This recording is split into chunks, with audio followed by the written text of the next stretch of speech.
Hi guys, ఎలా ఉన్నారు? మరో ఇంట్రెస్టింగ్ వీడియోతో మళ్ళీ మీ ముందుకు వచ్చాను. ఈ వీడియో చివరి వరకు చూసి నచ్చితే ఒక లైక్ వేసుకోండి. ఓకే, ఇక వీడియో స్టార్ట్ చేద్దాం. Man of masses young tiger NTR Devara movie ఇప్పుడే చూసి వచ్చాను. మూవీ చూసిన తర్వాత నాకెలా అనిపించిందంటే,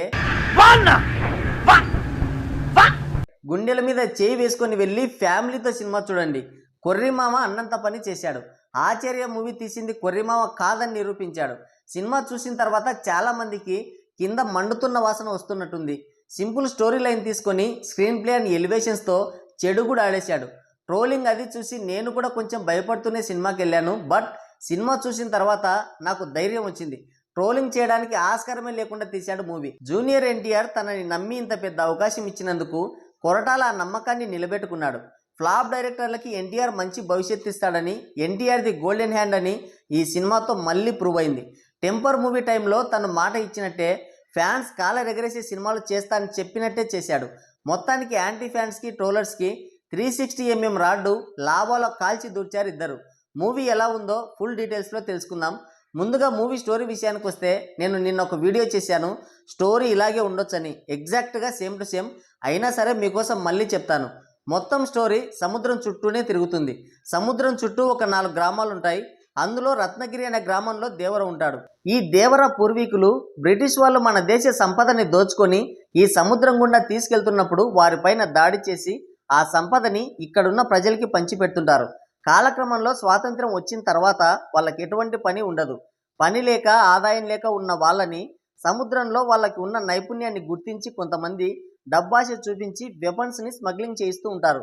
దేవరికి ఇష్టం లేకపోయినా బ్రతుకు తెరువు కోసం రత్నగిరి గ్రామం నుంచి ముఠా నాయకుడిగా ముందుండి నడిపిస్తుంటాడు. అయితే వాళ్ళు చేసే ఆయుధ స్మగ్లింగ్స్ వల్ల బయట చాలా అనర్థాలు జరుగుతున్నాయని గ్రహించిన దేవర వాటిని ఆపేయాలనుకుంటాడు. దానికి విలన్ బైరా ఇంకొంతమంది ఒప్పుకోరు. కాదని స్మగ్లింగ్కి వెళ్ళిన వాళ్ళని దేవర చంపుతుంటాడు. వాళ్ళలో ఒక భయం కలిగిస్తాడు. ఒక సిచ్యువేషన్లో దేవర కనిపించకుండా వెళ్ళిపోతాడు. సముద్రంలోనే ఉంటూ తప్పు చేస్తున్న వాళ్ళని చంపేస్తూ ఉంటాడు. అసలు దేవర ఎందుకు వెళ్ళాడు, దేవరకు ఏమైంది, దేవర కొడుకు బైరా క్యారెక్టర్ ఏంటి అనేది మీరు థియేటర్లో చూసి తెలుసుకోండి. స్టోరీ లైన్ సింపుల్గా ఉన్న రేసీ స్క్రీన్ ప్లేతో మాయ చేసి చివరి వరకు మనల్ని ఎంగేజ్ చేశాడు కొర్రిమామ. ఫస్ట్ హాఫ్ అంతా కూడా దేవర, సెకండ్ హాఫ్లో కొడుకు వర క్యారెక్టర్ పెట్టాడు. నేను ట్రైలర్ చూసినప్పుడు దేవర అంటే ఏదో మధ్య వయస్కుడు పాత్ర అనుకున్నాను. బట్ 2 ఎంగేజ్ క్యారెక్టర్సే. ఫస్ట్ హాఫ్లో ఎలివేషన్ అండ్ డైలాగ్స్ ఫైట్స్తో గత్తర్ లేపాడు. రివర్స్ స్క్రీన్ ప్లే ట్రై చేశాడు వీరసింహారెడ్డి లాగా. ఫస్ట్ హాఫ్లో 2 బోట్ ఫైట్స్, ఇంటర్వెల్లో బ్లడ్ మూన్ ఫైట్తో సినిమాని నెక్స్ట్ లెవెల్కి తీసుకెళ్లాడు. బ్లడ్ మూన్ ఫైట్ అయితే మొత్తం సినిమాకే హైలైట్. ప్రతి 10 నిమిషాలకి ఒక ఎలివేషన్ షాట్ పడింది. ప్రీ ఇంటర్వెల్లో ఒక సీన్ ఉంది, నీ అబ్బాయి ఇది కదా మాకు కావాల్సిందని విజిల్స్ చేస్తారు. ఇక సెకండ్ హాఫ్ మొత్తం వర క్యారెక్టర్ ఉంటుంది. ఈ వర కొంచెం భయస్తుడు అన్నమాట. దానివల్ల సినిమా సెకండ్ హాఫ్ కొంచెం డౌన్ అయిన ఫీలింగ్ వస్తుంది. కానీ చివరి 30 నిమిషాలు మళ్ళీ గాడిలో పెట్టి సెట్ చేశారు. చివరిలో పెట్టిన ట్విస్ట్ కొంచెం సినిమా నాలెడ్జ్ ఉన్న వాళ్ళు ముందే కనిపెట్టేస్తారు. అయినా పర్వాలేదు, సినిమా మొత్తం ఒక హైలో ఉంటుంది. ట్రోల్ చేయడానికి, క్రిటిసైజ్ చేయడానికి ఎక్కడ ఆస్కారం ఇవ్వలేదు. ఇంకోటి షార్క్ ఫైట్. ట్రైలర్లో చూసి చాలామంది ఛత్రపతి సినిమా నుంచి కాపీ చేశారని జడ్జ్ చేశారు ఆఫ్ నాలెడ్జ్ గాళ్ళు. కానీ సినిమాలో ఛత్రపతికి దీనికి అసలు సంబంధమే లేదు. ఒక ఫైట్లో ఆ సొరచేపని యూజ్ చేసుకుంటాడు హీరో. కథలో భాగంగా సిచ్యుయేషన్కి తగ్గట్టు ఆ సీన్ ఉంటుంది. మొత్తానికి కొర్రిమామ ఆచార్య తీసింది సిర్రు తాతయ్య అని బల్లగుద్ది మరీ నిరూపించాడు. ఇక సినిమా మొత్తానికి ఎన్టీఆరే హైలైట్.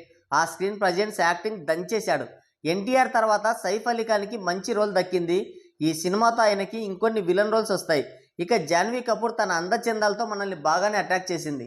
ఓవరాల్గా చెప్పాలంటే దేవర అంటే పిల్ల కాలువలో ఇదే చేప పిల్ల కాదు, సముద్రం అనే బాక్సాఫీస్ని శాసించే సొరచేపని నిరూపించాడు. మూవీ చాలా బాగుంది. గుండెల మీద చేయి వేసుకొని ఫ్యామిలీతో వెళ్ళండి, నాది భరోసా. చివరగా ట్రోలర్స్ అందరికీ బాగా దింపాడు. సో గాయ్స్, ఇది వీడియో. మరి దేవర మూవీ మీరు చూస్తుంటే ఎలా ఉందో కింద కామెంట్ చేయండి. మరో ఇంట్రెస్టింగ్ వీడియోతో మళ్ళీ కలుద్దాం. Thank you, take care, bye bye.